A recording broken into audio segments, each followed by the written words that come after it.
My name is Alice Hughes. I work for the University of Hong Kong as an associate professor, and I am the chief editor of Climate Change Ecology.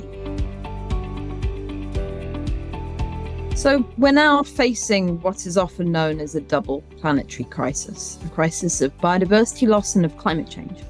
And here at Climate Change Ecology, we want to showcase the research that helps us understand the different dimensions of those two crises. We're looking for submissions that look at the policy side. So what policies do we need to try to mitigate the impacts of climate change on biodiversity? We want to have information on the biodiversity side. How are species reacting and responding to climate change at different scales? And we want data that will help us better conserve biodiversity through modeling and other approaches that mean that we can better target biodiversity. In addition, we're looking for papers that explore different elements of management and other prioritization schemes like the synergy between climate change and biodiversity loss.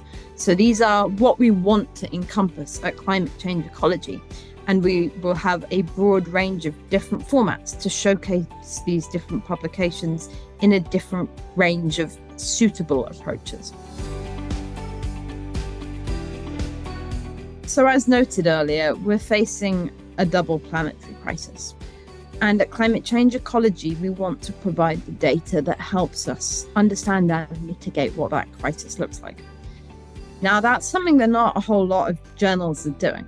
And trying to provide the evidence that policy needs is something that we want to be on the forefront of.